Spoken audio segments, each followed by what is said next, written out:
সদস্যবৃন্দ, দিনের কার্যসূচি অনুযায়ী এখন সভাপতি মণ্ডলী মনোনয়ন। আমি কার্যপ্রণালী সদস্যকে ধন্যবাদ জানাচ্ছি। হ্যাঁ, 98 সালে যে প্রকল্প আমরা গ্রহণ করেছিলাম সেটা বাস্তবায়ন হয়নি। কারণটা ছিল ভিন্ন। কারণ ওই জায়গা থেকে বেগম খালেদা জিয়া বিএনপির নেতা, তিনি বারবার নির্বাচিত হয়েছেন। জাতীয় সংসদের বাজেট অধিবেশন শুরু। কাল বিকেল ৩টায় ২০২৪-২৫ অর্থ বছরের প্রস্তাবিত বাজেট উপস্থাপন করবেন অর্থমন্ত্রী। এবং যেটি বলা হচ্ছে, সম্ভাব্য বাজেটের আকার প্রায় ৮ লাখ কোটি টাকার।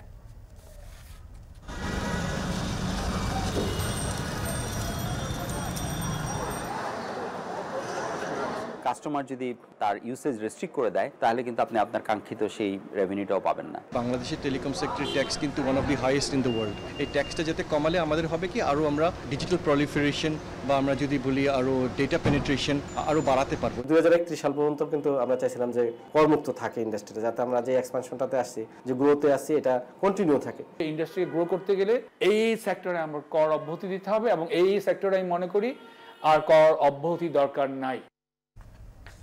নাফি, আমরা দর্শকদের কিছুক্ষণ আগে বাজেটের আকার নিয়ে বলছিলাম, একটু যদি বলতে চাই যে রাজস্ব বাড়াতে বাজেটে টেলিকম শিল্পে ভ্যাট ট্যাক্সের আওতা বাড়াতে চায় সরকার, এবং করের অতিরিক্ত চাপ নিতে প্রস্তুত নয় বিকাশমান এই খাতের সংশ্লিষ্টরা। এছাড়া শান্তবাজার এই নিয়েও যেন বিস্তারিত, এছাড়া বাজেটে টেলিকম খাত নিয়েও পুরো খবর থাকছে এই আয়োজনে। আর পুরো আয়োজনে আপনার সঙ্গে আছে আমরা দুজন, আমি তাসওয়ার নাফি এবং আমি জেনিসিয়া বর্ণা।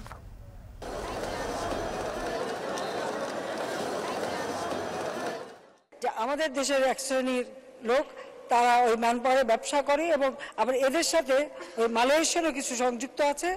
এবারে কি সমস্যাটা হয়েছে, অবশ্যই এটা আমরা খতিয়ে দেখছি, এবং এর জন্য যদি কেউ দায়ী থাকে অবশ্যই তার বিচার করা হবে।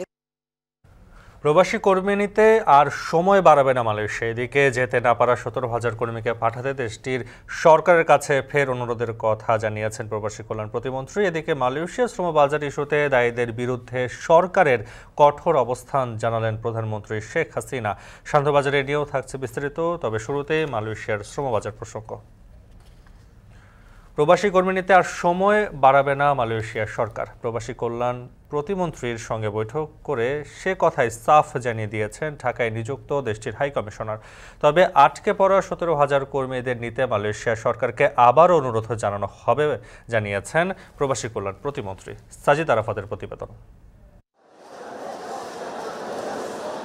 মালয়েশিয়ায় কর্মী পাঠানো নিয়ে ধোঁয়াশা কাটছেই না। ভিসা পেয়েও 31 মের মধ্যে দেশটিতে যেতে পারেননি প্রায় 17,000 কর্মী। যদিও এই সংখ্যা নিয়ে মতবিরোধ আছে মন্ত্রণালয় ও জনশক্তি রপ্তানিকারকদের সংগঠন বায়রার মধ্যে। 5 থেকে 6,000-এর এই যে টার্গেট, এটিকে আমরা কর্মীদের যে বিভিন্ন আমাদের রিক্রুটিং এজেন্সি আছে তাদের সাথে কথা বলে আমরা বুঝতে পেরেছি যে তারাই ছিল রিয়েল যাওয়ার জন্য, তারাই হয়েছে ভিকটিম। আমাদের প্রায় 17,000 মানুষ ভিসা ইস্যু হয়েছে, তাদের ভিসা হয়েছে। মন্ত্রণালয় বলছে নিয়োগ অনুমোদন পাওয়া প্রায় 33,000 কর্মীর মধ্যে 16,970 জনের ছাড়পত্র হয়েছে। অন্যদিকে বায়রার হিসাবে সে সংখ্যা 5 থেকে 6,000। এসব নিয়েই গত কিছুদিন ধরে উত্তেজনা মালয়েশিয়ার শ্রমবাজারে। এমন বাস্তবতায় সমস্যা সমাধানে ঢাকায় নিযুক্ত মালয়েশিয়ার হাইকমিশনারের সঙ্গে বৈঠকে বসেন প্রবাসী কল্যাণ প্রতিমন্ত্রী। বৈঠক শেষে হাইকমিশনার জানান, নির্দিষ্ট সময়ের পরেও কর্মীদের ভিসা দেওয়ার অভিযোগ মিথ্যা। বাংলাদেশ থেকে কর্মী নেওয়ার সময়ও বাড়াচ্ছে না Malaysia Sarkar. We cannot entertain any allegation without any proof whatsoever. But so far, the whole Malaysian government, including those who are issuing the visa, we stick by the deadline. My government stand by the deadline, which is May 31st, because we have 15 source countries, and we want to ensure uniformity, meaning standard in terms of the application of this deadline with our 15 source countries. তবে মালয়েশীয় হাইকমিশনের অপারগতা সত্ত্বেও বরাবরের মতো আশ্বাস প্রতিমন্ত্রীর কণ্ঠে। প্রতিমন্ত্রী বলেন, মালয়েশিয়ায় না যেতে পারা 17,000 কর্মীদের পাঠাতে আবারও সময় বাড়ানোর আবেদন করবে তার মন্ত্রণালয়। একই সাথে 17,000 কর্মীর ক্ষতিপূরণ দেওয়ার ব্যবস্থা করা হবে। আমরা মালয়েশিয়ান গভর্নমেন্টকে থ্রু দি হাই কমিশন আমরা অ্যাপিল করেছি যে এই অন্ততপক্ষে এই 17,000 যাদের ভিসা পেয়েছে তাদেরকে তাদের দেশে এন্ট্রি এবং কাজের ব্যবস্থা করে দেওয়ার জন্য সেটা আমরা রিকোয়েস্ট করেছি। তবে কোন প্রক্রিয়ায় কর্মীরা ক্ষতিপূরণ পাবে তা এখনো নিশ্চিত নয়। এর আগে কর্মীদের যেতে না পারার কারণ খুঁজে বের করতে ৬ সদস্য বিশিষ্ট একটি কমিটি গঠন করে প্রবাসী কল্যাণ মন্ত্রণালয়। সাজিদা রাফাত, এখন, ঢাকা। বাজেটে টেলিকম খাতে আরও ৫% ভ্যাট বাড়ালে ১০০ টাকার বিপরীতে জনগণকে গুনতে হবে প্রায় ৩৯ টাকা। আর এবছর আইটি, আইসিটি এবং আইটিইএস খাতের ২৭ ধরনের সেবা প্রথমবারের মতো করের আওতায় আসছে। প্রযুক্তি বিশেষজ্ঞরা বলছেন, দেশে এসব খাতের ব্যবসা এখনও শক্ত অবস্থানে পৌঁছায়নি, তাই করমুক্ত সুবিধা অব্যাহত রাখার দাবি তাদের। টেলিকম খাতে সেবা না বাড়িয়ে কর বৃদ্ধি ভোগান্তি বাড়াবে বলেও মতামত তাদের। রাসেল আহমেদের ক্যামেরায় আরও জানাচ্ছেন নাজমুস সাকিব।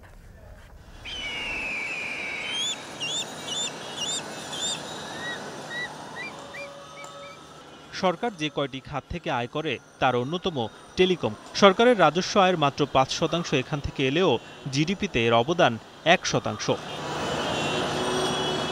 এক হিসেবে দেখা যায় ১০০ টাকার বিপরীতে গ্রাহককে ভ্যাট ও সম্পূরক শুল্ক বাবদ দিতে হয় প্রায় ৩৪ টাকা, আর ৩৯ থেকে ৪৪ টাকা দিতে হয় টেলিকম কোম্পানিগুলোকে।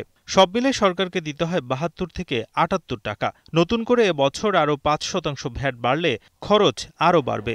এতে গ্রাহক ভ্যাট আদায়ের দিক থেকে দক্ষিণ এশিয়ার অন্যান্য দেশকে ছাড়িয়ে যাবে বাংলাদেশ।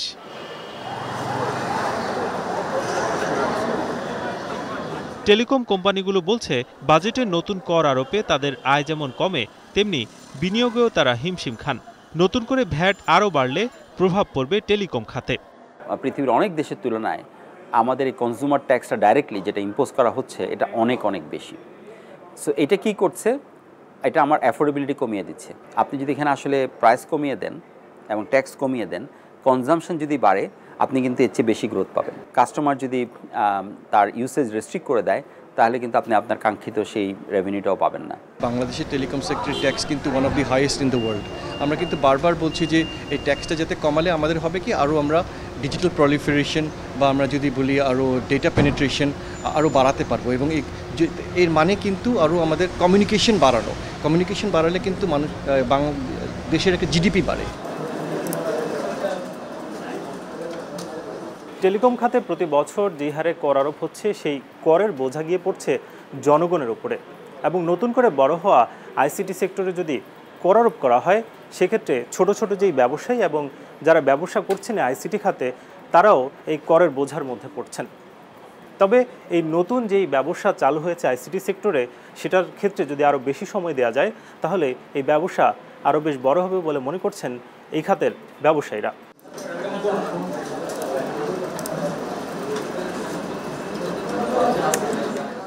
এই যেমন বিডি কলিং নামের এই প্রতিষ্ঠানটিতে প্রায় ৬০০ কর্মী কাজ করেন, যাদের অধিকাংশই কাজ করেন app development, digital marketing, website development ও ডিজাইনে। কিন্তু এসব কাজের ওপর এখন পর্যন্ত ভ্যাট আরোপ না হলেও নতুন বাজেটে ২৭ থেকে ৩২% পর্যন্ত কর আরোপ হতে পারে। তাই প্রতিষ্ঠানগুলোর দাবি, গার্মেন্টস শিল্পের মতো এ খাতকে বড় হতে দিলে একসময় এর সুবিধা পাবে সরকার। পাশাপাশি এমন সিদ্ধান্তে বৈধ পথে অর্থ আনতে অনুৎসাহিত হতে পারেন ফ্রিল্যান্সাররা। আগামী 10 বছরের জন্য, মানে 2031 সাল পর্যন্ত কিন্তু আমরা চাইছিলাম যে করমুক্ত থাকে ইন্ডাস্ট্রিটা, যাতে আমরা যে এক্সপানশনটাতে আসছি, যে গ্রোথে আসছি, এটা কন্টিনিউ থাকে। তারপরে গভর্নমেন্ট অবশ্যই আমরা ট্যাক্স দিতে চাই। তো যখন এরকম গভর্নমেন্ট এরকম রেস্ট্রিকশন দেবে, তখন কিন্তু অনেকেই এই ডলারটা বাংলাদেশ অ্যাকাউন্টে আনবে না। শুধু হয়তো এমপ্লয়ের খরচটা আনবে, প্রফিট কোম্পানির লসে দেখাবে, গভর্নমেন্ট কিছুই পাবে না। বরং আমরা যে রেমিটেন্সটা এখন পাচ্ছি, সেইটা না কমে অন্য জায়গায় চলে যাবে, অন্য দেশে ইনভেস্টমেন্টে চলে যাবে। আপনার জীবনে যে চেষ্টা দেখছেন ইন্টারনেট। প্রযুক্তিবিদরা বলছেন, করের আওতা না বাড়ায় রাজস্ব আহরণের মূল চাপ পড়ে টেলিকম খাতের ওপর। তাই সেবা না বাড়িয়ে টেলিকমে ভ্যাট বাড়ানো অযৌক্তিক। পাশাপাশি আইটি, আইসিটি এবং আইটিএস খাতে ভ্যাট নির্ধারণের আগে খাতগুলো কিভাবে বড় হবে তার রোডম্যাপ তৈরি করাই বেশি জরুরি বলছেন তারা।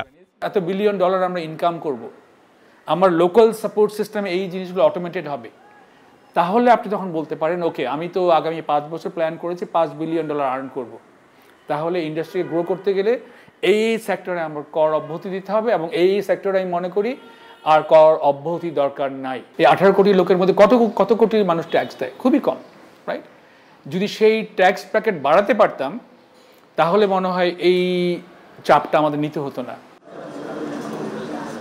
দেশে ও বিদেশে আইটি, আইসিটি এবং আইটিএস খাতের $340 কোটি বাজার রয়েছে। এর মধ্যে রপ্তানি বাজার $180 কোটি। এ খাতে প্রায় 3 লাখ মানুষের কর্মসংস্থান হয়েছে। 2025 সাল নাগাদ আইসিটি খাতে $500 কোটি রপ্তানি এবং 2031 সাল নাগাদ আরও 10 লাখ মানুষের কর্মসংস্থানের লক্ষ্যমাত্রা রয়েছে সরকারের।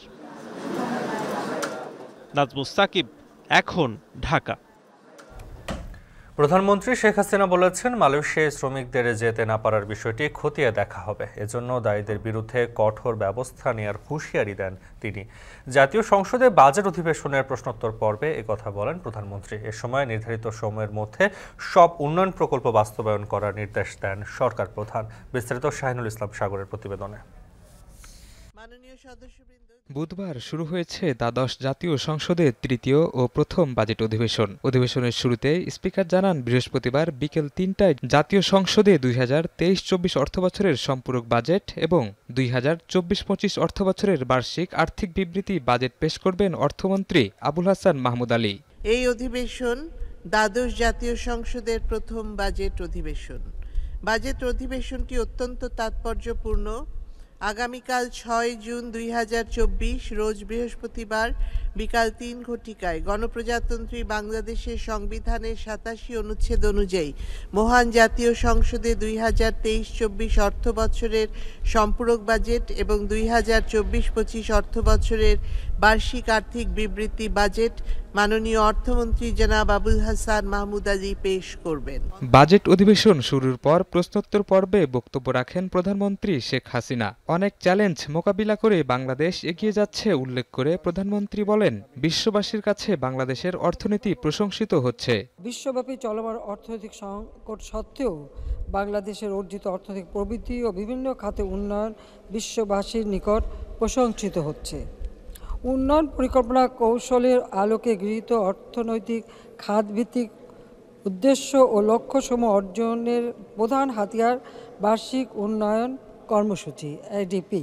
প্রধানমন্ত্রী বলেন, ভাবনা চিন্তা করেই প্রকল্প হাতে নিতে হবে আর নির্ধারিত সময়ের মধ্যেই প্রকল্প বাস্তবায়ন করতে হবে। পরিকল্পনা ও আর্থিক শৃঙ্খলার সাথে সমাপ্তির জন্য নির্ধারিত ও এডিপি আর এডিপিতে অন্তর্ভুক্ত নেই। এরূপ প্রকল্পের মেয়াদ বৃদ্ধির বিষয়টি বিবেচনায় না নেওয়ার জন্য সংশ্লিষ্ট মন্ত্রণালয় বা বিভাগকে পরামর্শ প্রদান করা হয়ে থাকে। এরপরে যদি কোনো প্রকল্প বাদ পড়ে থাকে তা চিহ্নিত করে বরাদ্দ প্রদান করার পদক্ষেপ গ্রহণ ও সামগ্রিক পরিস্থিতি বিবেচনা নিয়ে আরও আন্তরিকভাবে কাজ করার নির্দেশনা প্রদান করা হয়েছে। বক্তব্যে মালয়েশিয়ায় শ্রমিক পাঠানোর বিষয়ে খতিয়ে দেখার আশ্বাস দেন প্রধানমন্ত্রী। এ সময় দোষীদের বিরুদ্ধে কঠোর ব্যবস্থা নেওয়ার হুঁশিয়ারি দেন তিনি। আমাদের দেশের এক শ্রেণীর লোক তারা ওই ম্যানপাওয়ারে ব্যবসা করে এবং তারা তড়িঘড়ি করে লোক পাঠানোর চেষ্টা করে। আবার এদের সাথে ওই মালয়েশিয়ারও কিছু সংযুক্ত আছে, যার ফলে জটিলতার সৃষ্টি হয়।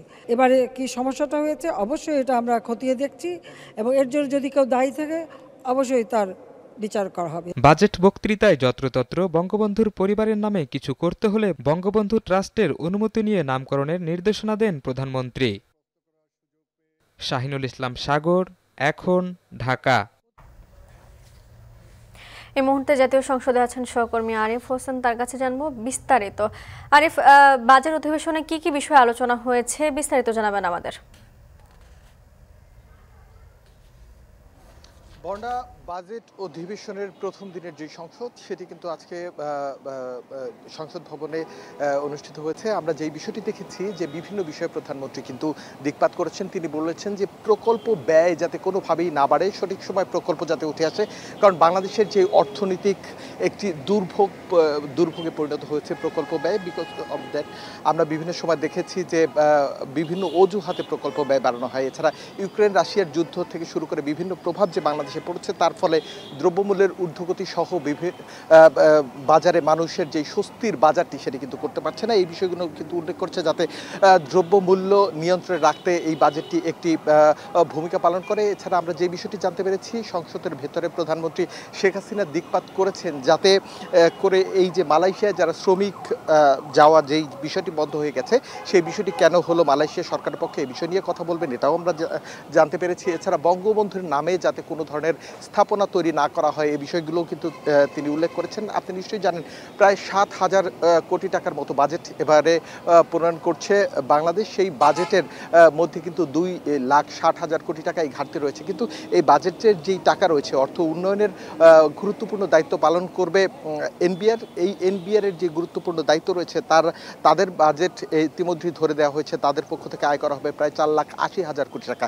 এই টাকা তারা কিভাবে আয় করবে সেক্ষেত্রে কিন্তু জনগণের পকেট থেকে ধারণা করা হচ্ছে যে আয়ের উপরে যেই ট্যাক্স ভ্যাট সরকারকে দেওয়া হয় সেটি সঠিকভাবে কিন্তু কোনো বাড়ি দেওয়া হতো না। কারণ আমরা যে জিনিসটি দেখেছি যেই পরিমাণ বাংলাদেশের ট্যাক্স রিটার্ন জমা পড়ে তা কিন্তু নিবন্ধনের চেয়ে অনেক অপ্রতুল।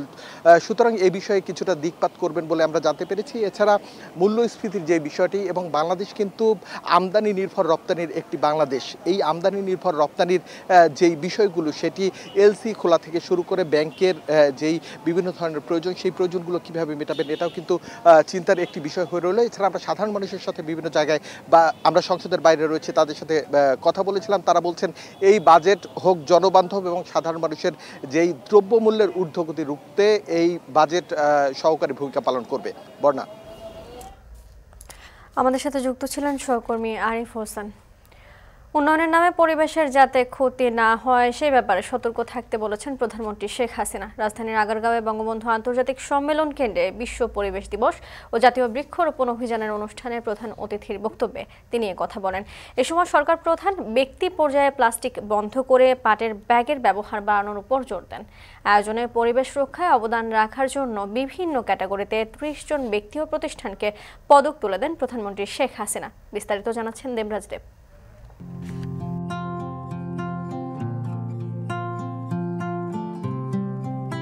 গাছেরও রয়েছে প্রাণ। ছোটবেলায় শোনা এ কথা আজ আমরা প্রায় ভুলতেই বসেছি।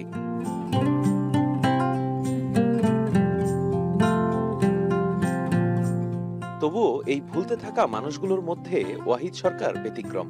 33,000 বৃক্ষরোপণের পাশাপাশি সাইকেলে ঘুরে ঘুরে 20,000 গাছ থেকে 11 মন পেরেক ও তারকাটা অপসারণ করেছেন।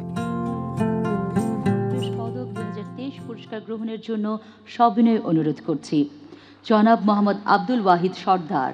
সেই ওয়াহিদ সর্দার সম্মাননা পেলেন সরকার প্রধানের হাত থেকে। শোনালেন তার চলার পথের গল্প, যা মনোযোগ দিয়ে শুনলেনও বঙ্গবন্ধু কন্যা।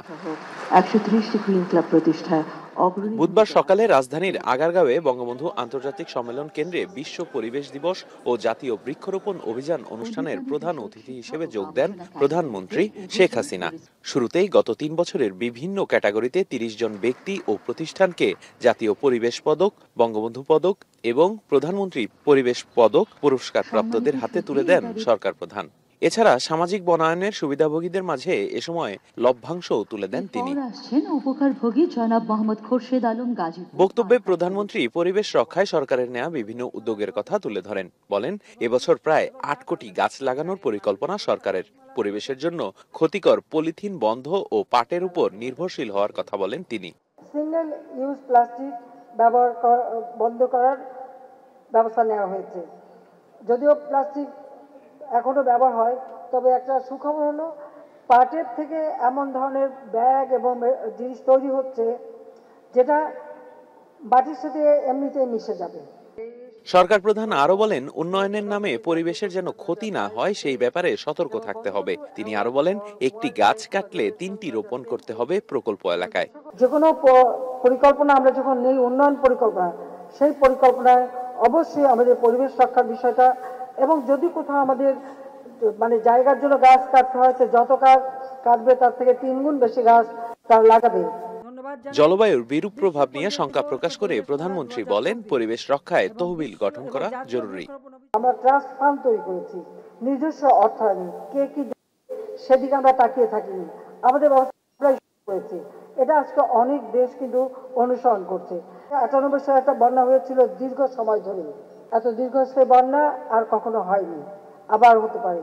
সেই জন্য পানির নিচে যেন দীর্ঘ সময় এই গাছগুলি টিকে থাকতে পারে, বা পানি চলে গেলে এগুলি যেন নতুনভাবে ধান গজাতে পারে, সেইভাবেই একটা রিসার্চ চলছে জলমগ্ন সহিষ্ণু ধান।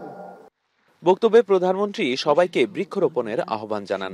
জলমগ্ন সহনশীল ধানের জাত উদ্ভাবনের গবেষণা চূড়ান্ত পর্যায়ে রয়েছে বলেও জানান সরকার প্রধান। দেবরাজ দেব, এখন, ঢাকা।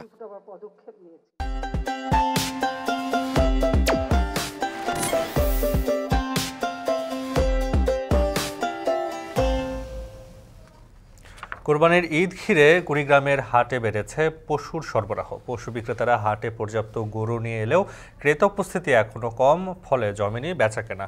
শেষ পর্যন্ত বাজারে ভারতীয় গরু না এলে ভালো ব্যবসার আশা পশু ব্যবসায়ীদের। মমিনুল ইসলাম মঞ্জুর তথ্য ছবিতে দেখুন বিস্তারিত। কুড়িগ্রামে বেশিরভাগ কোরবানির গরুর যোগান দেয় চরাঞ্চল। ঈদকে সামনে রেখে লাভের আশায় হাটে গরু নিয়ে ভিড় করছেন চরাঞ্চলের পশুপালনকারীরা, কিন্তু ক্রেতা স্বল্পতায় এখনও জমেনি বেচাকেনা। ব্রহ্মপুত্র, দুধকুমার এবং গঙ্গাধর এই 3 নদীর মিলিত স্থানে সদর উপজেলার যাত্রাপুর হাট। জেলার 6 উপজেলার 2 শতাধিক চরের মানুষের পণ্য বেচা কেনার একমাত্র বড় হাট এটি। মাল কিনি 60,000, মাল বেশি 55,000, বাজার একদম নরমাল। আমরা অনেক জায়গা থেকে চর থেকে গরু আনি, কিন্তু ওইরকম বাজার এখনো জমে নাই। গরু বিক্রি করার মতো ক্রেতা এখনো পাচ্ছেন না ব্যবসায়ীরা। তবে ঈদ যত এগিয়ে আসবে হাটে ক্রেতা উপস্থিতি বাড়বে এবং ব্যবসা ভালো হবে বলে আশা পশু ব্যবসায়ী ও হাট ইজারাদারদের। এবার আমরা 2টা গরু ঈদে বিক্রি করার জন্য পালছিলাম, তা বাজারে নিয়ে আসছি। আমরা হয়তো কৃষকেরা যে গরু পালতেছি কষ্ট করি, হয়তো ভারতের গরু যদি আশাবাদ না আসে তাহলে হয়তো ভালো দামে হয়তো গরু কেনাবেচা করতে পারবো। এই হাটে 2-3 বছর থেকে কোনো ইন্ডিয়ান গরু আসে না, কিন্তু দেশি এবং স্থানীয় খামারি গরু দিয়ে আমাদের হাট চলছে। আমরা আশা রাখছি সারা বাংলাদেশ থেকে ক্রেতাগণ আমাদের হাটে আসবে। চরাঞ্চলের চারণভূমিতে প্রাকৃতিকভাবে পালিত গরুর মাংস খাদ্য হিসেবে নিরাপদ বলে জানালেন জেলা প্রাণী সম্পদ কর্মকর্তা। কুড়িগ্রাম জেলায় আমাদের চাহিদার তুলনায় অধিক সংখ্যক আমাদের পশু প্রস্তুত আছে। চরাঞ্চলের গরুর চাহিদা বেশি, বিশেষ করে তারা প্রাকৃতিক উপায়ে কোনো রকম হরমোন স্টোরেজ ছাড়াই তারা তাদের গবাদি পশুকে লালন পালন করে থাকে। জেলায় এবার ঈদকে সামনে রেখে 1,14,000 গরু পালন করা হয়েছে, যার 70 ভাগই হয়েছে চরাঞ্চলে। এখন কুড়িগ্রাম।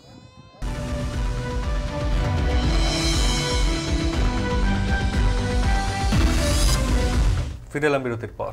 দেখছেন সান্ধ্যবাজার। আগামীকাল থেকে কার্যকর হচ্ছে নতুন কাস্টমস আইন। এই আইন কার্যকরের আগে বেশ কিছু ধারা বাতিলের দাবি জানিয়েছেন সিএনএফ এজেন্টরা।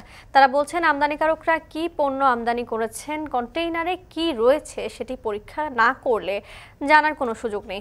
অথচ নতুন আইনে মিথ্যা ঘোষণায় পণ্য আমদানি বা ঘোষণা বহির্ভূত পণ্য আনলে আমদানিকারকের পাশাপাশি সিএনএফ এজেন্টদেরও দায়বদ্ধ করা হচ্ছে। এই ধারা বাতিল না করলে কাজ বন্ধ করার হুঁশিয়ারি দিয়েছেন তারা। আরও জানাচ্ছেন হাজেরা শুরি। বন্দরে কন্টেনার.কমারও রাজস্ব আয় বৃদ্ধি ও ব্যবসা সহজ করার লক্ষ্যে 1984 সালে প্রণীত কাস্টমস অ্যাক্ট সংশোধন করে শুল্ক আইন 2023 প্রণয়ন করে সরকার। 269টি ধারা সংবলিত নতুন এই আইন গেল বছরের 31শে অক্টোবর জাতীয় সংসদে পাশ হয়। ব্যবসায়ী ও সিএনএফ এজেন্টরা বলছেন, নতুন আইনে শিল্প বান্ধব বেশ কিছু বিধান থাকলেও এমন কিছু ধারা যুক্ত হয়েছে যা শিল্পের ব্যয় ও পণ্যের দামই শুধু বাড়াবে না, সিএনএফ এজেন্টদের জীবিকাকেও হুমকিতে ফেলবে। আইনের 82 ধারায় বলা হয়েছে, পণ্যের ঘোষণা বা বিল অফ এন্ট্রিতে দেয়া তথ্যে মিথ্যা বা ভুল হলে আমদানিকারক বা রপ্তানিকারকের পাশাপাশি তার পক্ষে বিল অফ এন্ট্রি দাখিলকারী সিএনএফ এজেন্টও দায়বদ্ধ থাকবে। এজন্য তার লাইসেন্সও বাতিল হতে পারে। সিএনএফ এজেন্টরা বলছেন, প্রথমে ইম্পোর্ট ম্যানিফেস্টো বা আইজিএম দাখিল করেন শিপিং এজেন্ট। তাদের আইজিএম ও আমদানিকারকের দেয়া ডকুমেন্টের ভিত্তিতে তারা পণ্য চালানের শুল্কায়নের কাজ করেন, কিন্তু আমদানিকারক কন্টেনারে কি পণ্য আমদানি করেছেন সেটি তাদের জানা থাকে না। এক্ষেত্রে আমদানিকারকের ভুলের খেসারত তারা কেন দেবেন সে প্রশ্ন সিএনএফ এজেন্টদের।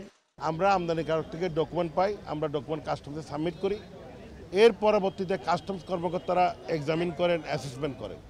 এখানে যদি কোনো ত্রুটি বিচ্ছুতি পাওয়া যায়, কোনো রকম ডিক্লারেশন মিসডিক্লারেশন বা অন্য কোনো কিছু পাওয়া যায়, এটার জন্য আমি তো দায়ী হতে পারি না, আমি তো গুডস হ্যান্ডলিং করি না।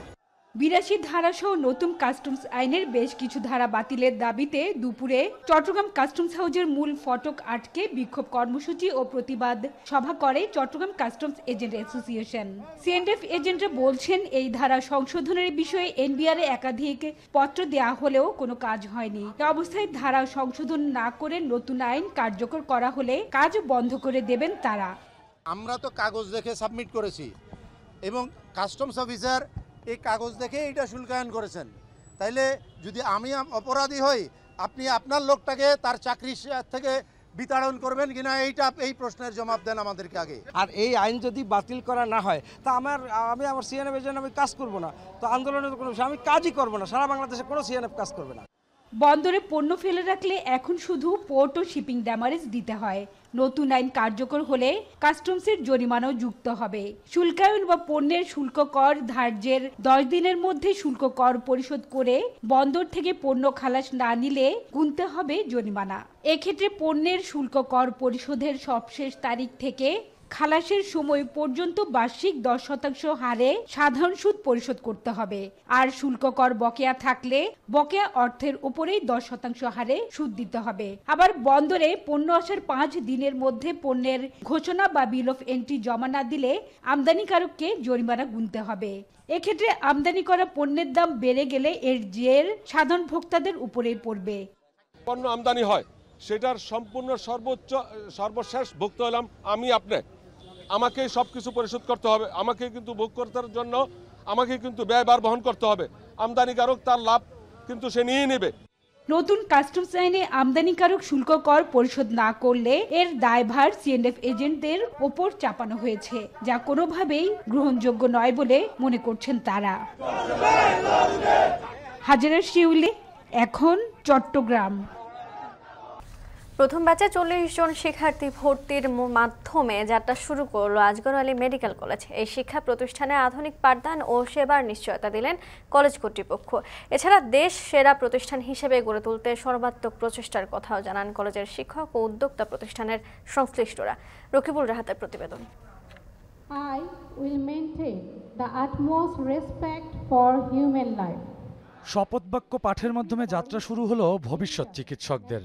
এই 40 শিক্ষার্থীর সবাই আসগর আলী মেডিকেল কলেজের প্রথম বর্ষের শিক্ষার্থী। এতদিন ধরে সুনামের সঙ্গে দেশের মানুষকে চিকিৎসা সেবা দিয়েছে আসগর আলী হাসপাতাল। সিটি গ্রুপের প্রয়াত চেয়ারম্যান ফজলুর রহমানের স্বপ্ন পূরণে এবার তাদের লক্ষ্য চিকিৎসক হিসেবে তৈরি করতে হবে তরুণ তরুণীদের। তাই 2023-24 বর্ষে শিক্ষার্থী ভর্তির মাধ্যমে যাত্রা হলো আসগর আলী মেডিকেল কলেজের। একঝাঁক তরুণ তরুণী চিকিৎসক হিসেবে প্রতিষ্ঠিত হতে বেছে নিয়েছেন এই শিক্ষা প্রতিষ্ঠানকে। ভালো ডাক্তার হতে চাই বা আমার স্বপ্ন পূরণ করতে চাই তো আসগর আলী মেডিকেলের একজন শিক্ষার্থী হিসেবে সঠিক শিক্ষা অর্জন করে মানব সেবায় নিজেকে নিয়োজিত করতে চাই। স্বপ্নের দ্বার প্রান্তে দাঁড়িয়ে আছি, পরিবারের সবাই অনেক খুশি, নিজেরও অনেক ভালো লাগতেছে। শিক্ষার্থীদের ওরিয়েন্টেশন প্রোগ্রামে উপস্থিত ছিলেন অভিভাবকেরাও। জানালেন সন্তানকে নিয়ে দীর্ঘদিনের আশা পূরণে ভরসা রাখছেন নতুন কিন্তু সম্ভাবনাময় এই প্রতিষ্ঠানের ওপর। সেবার কারণে এটাকে আমাদের পছন্দ হয়েছে। তারপর যখন মেয়ে এখানে অ্যালোটেড হলো, আমি অত্যন্ত খুশি। স্বপ্নের পথে এগিয়ে যাক, ভালো মানুষ হোক, ভালো একজন সমাজ সেবক এবং ভালো একজন ডাক্তার হিসেবে, মানবিক ডাক্তার হিসেবে গড়ে উঠুক। শিক্ষার্থী, তাদের অভিভাবক এবং শিক্ষার্থীদের সম্মিলনে আসগর আলী মেডিকেল কলেজ সেরা হিসেবে গড়ে উঠবে জানান বক্তারা। আর পাঠদানের সব সুযোগ সুবিধা বর্ণনা করে দেশের অন্যান্য মেডিকেল কলেজ থেকে গুণগত মানে আলাদা হবার প্রতিশ্রুতি দিলেন কলেজের অধ্যক্ষ। আমাদের সৌভাগ্য যে আমরা দীর্ঘ অভিজ্ঞতা সম্পন্ন কিছু শিক্ষক এবং তরুণ কিছু প্রতিশ্রুতিশীল শিক্ষকদের একটা চমৎকার সংমিশ্রণ পেয়েছি, যারা আপনাদের সন্তান বা বর্তমানে আমাদের সন্তান, তাদেরকে একটা উঁচু প্ল্যাটফর্মে দাঁড় করিয়ে দেওয়ার মতো জ্ঞান, দক্ষতা ও সক্ষমতা ধারণ করেন। আগামী দিনগুলিতে পথ চলে এই শিক্ষা প্রতিষ্ঠানকে সর্বোচ্চ পর্যায়ে অধিষ্ঠিত করা দৃঢ় সংকল্প নিয়ে এগিয়ে যাওয়ার জন্য সংশ্লিষ্ট সকলের প্রতি আমি সবিনয় অনুরোধ রাখলাম। অনুষ্ঠানে প্রধান অতিথি হিসেবে উপস্থিত ছিলেন ঢাকা বিশ্ববিদ্যালয়ের উপাচার্য। তিনি বলেন, আসগর আলী মেডিকেল কলেজের পাঠদানের মান ও শিক্ষা কার্যক্রমের ওপর সবসময় নজর রাখবে ঢাকা বিশ্ববিদ্যালয়। যে স্বপ্ন নিয়ে তুমি আজকে আজগর আলী মেডিকেল কলেজে ভর্তি হয়েছো, সে স্বপ্ন যেন ভঙ্গ না হয় এবং সেই জায়গায় কোয়ালিটি এডুকেশন কোনো ঘাটতি হবে না, সেটি আমরা এই প্রতিষ্ঠানের অ্যাটিটিউডসে, তাদের কাজে, তাদের কর্মে সেটা আমরা প্রতিফলিত হয়েছে। Born to save lives slogan নিয়ে দেশের স্বাস্থ্যসেবায় অবদান রাখা এবং পরবর্তী প্রজন্মকে গড়ে তুলবার প্রত্যাশার কথা জানান মেডিকেল কলেজ সংশ্লিষ্টরা। রকিবুল রাহাত, এখন, ঢাকা। সন্ধ্যাবাজারে নিচ্ছে আরো একটা বিরতি, ফিরব কিছুক্ষণের মধ্যে, সাথেই থাকুন।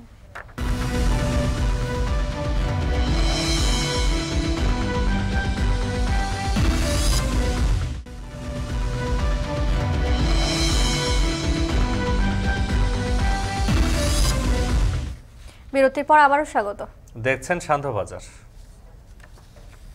এবার আন্তর্জাতিক। টানা তৃতীয় মেয়াদে ভারতের প্রধানমন্ত্রী হিসেবে 8 জুন শপথ নিতে যাচ্ছেন নরেন্দ্র মোদী। ইতিমধ্যে রাষ্ট্রপতির কাছে পদত্যাগপত্র জমা দিয়েছেন তিনি। এদিকে এনডিএ জোটের জয়ে নরেন্দ্র মোদীকে অভিনন্দন জানিয়ে চিঠি দিয়েছেন প্রধানমন্ত্রী শেখ হাসিনা। বিস্তারিত জানাচ্ছেন তানফির জনি। নরেন্দ্র মোদীর জন্য নতুন অভিজ্ঞতা হতে যাচ্ছে। 2001 সালে গুজরাটের মুখ্যমন্ত্রী হিসেবে নিরঙ্কুশ জয় পেয়েছিলেন মোদী। এরপর 2014 ও 2019 সালের নির্বাচনে একক সংখ্যাগরিষ্ঠতা পায় মোদীর দল বিজেপি। এবারের নির্বাচনে 400 আসন পাওয়ার স্বপ্ন ভেস্তে যায়। বিজেপির একক আধিপত্যের অবসান হল 1 দশক পর। 18তম লোকসভা নির্বাচনে এককভাবে 240টি আসন পেয়েছে বিজেপি, যেখানে সরকার গঠনের দরকার 272 আসন। এখন শরিকদের কাঁধে ভর করে সরকার গঠন করতে হবে বিজেপিকে। তৃতীয় মেয়াদে কঠিন পরীক্ষায় নরেন্দ্র মোদী। শুনতে হবে শরিকদের কথা, রাখতে হবে তাদের আবদারও। সংখ্যাগরিষ্ঠতা না পেলেও আত্মবিশ্বাসী মোদী ইতিমধ্যে প্রধানমন্ত্রীর পদ থেকে সরে দাঁড়িয়েছেন। রাষ্ট্রপতি দ্রৌপদী মুর্মুর কাছে পদত্যাগপত্র জমা দেন তিনি। এর আগে শেষ মন্ত্রিসভার বৈঠকে সংসদ ভেঙে দেওয়ার সুপারিশ করা হয়।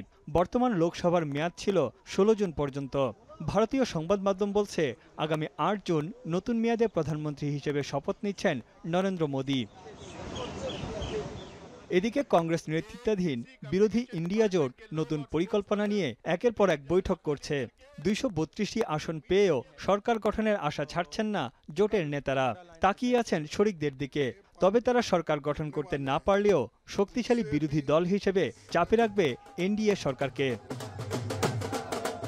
মোদীর দল সবচেয়ে বেশি বাধার মুখে পড়েছে ভারতের সবচেয়ে বড় রাজ্য উত্তরপ্রদেশে।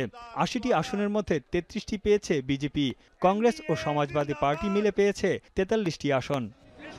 দুই প্রতিদ্বন্দ্বীর মধ্যে মূল খেলোয়াড় হয়ে দাঁড়িয়েছে অন্ধ্রপ্রদেশের চন্দ্রবাবু নাইডুর তেলুগু দেশম পার্টি এবং বিহারের মুখ্যমন্ত্রী নীতিশ কুমার। তাদের সম্মিলিত আসনের সংখ্যা 28টি।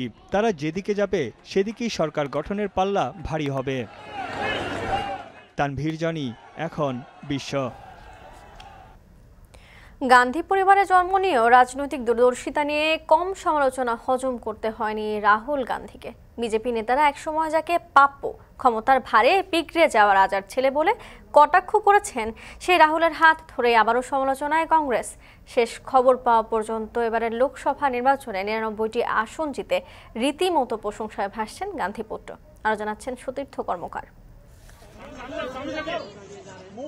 ভারতের বিভিন্ন প্রান্তে ছড়িয়ে থাকা রাজনৈতিক দলের সাথে কংগ্রেসের বন্ধন দৃঢ় করতে কন্যাকুমারী থেকে জম্মু ও কাশ্মীর পর্যন্ত ছুটে গেছেন রাহুল গান্ধী।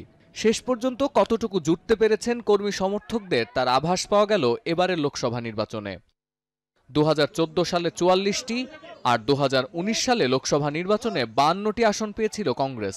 সবশেষ 2009 সালে মনমোহন সিং এর নেতৃত্বে 206টি আসন পেলেও তারপর 3 অঙ্ক স্পর্শ করতে পারেনি দলটি। তবে এবারের লোকসভা নির্বাচনে রাহুল প্রিয়াঙ্কা নেতৃত্বাধীন কংগ্রেস 99টি আসন জিতে আবারও ফিরেছে রাজনীতির মাঠে। রাম মন্দির, হিন্দুত্ববাদ, তপস্যা, মাটন, মঙ্গলসূত্র ইত্যাদি অস্ত্র ব্যবহার করেও উত্তরপ্রদেশে আসন পায়নি বিজেপি। সবাইকে এক প্রকার চমকে দিয়েই মোদির 400 পারের স্বপ্ন ভেস্তে দিয়েছে রাহুলের ইন্ডিয়া জোট। 7 ধাপে 44 দিন ধরে চলা এই নির্বাচনে নরেন্দ্র মোদির দল বিজেপি ও জোট এনডিএ জিতেছে 293টি আসনে। কংগ্রেসের নেতৃত্বাধীন বহুদলীয় জোট ইন্ডিয়া পেয়েছে 233টি আসন। দেশের ইতিহাসে সবচেয়ে পুরনো রাজনৈতিক দল হিসেবে কংগ্রেস এবারের নির্বাচনে ছোট ছোট আঞ্চলিক দলগুলোর সঙ্গে ঐক্য গড়ে তোলার সর্বোচ্চ চেষ্টা করেছে। ভোটারদের কাছে গিয়ে তাদের প্রত্যাশা জানতে চেয়েছেন প্রার্থীরা। অসাম্প্রদায়িক ভারত কিংবা রাম না রুটি, কোনটা বেশি জরুরি এই বিষয়গুলো ভোটারদের কাছে উপস্থাপন করায় তার প্রতিফলন দেখা গেছে ব্যালটে। প্রচারের শুরুতে রাহুল গান্ধী জোর দিয়ে বলেছিলেন হিংসার বাগানে ভালোবাসার গোলাপ ফোটাবেন তিনি। 2014 সাল থেকে রাহুলকে অপরিণত রাজনীতিবিদ হিসেবে যেভাবে কটাক্ষ করা হয়েছে তার জবাব মিলল 2024-এ।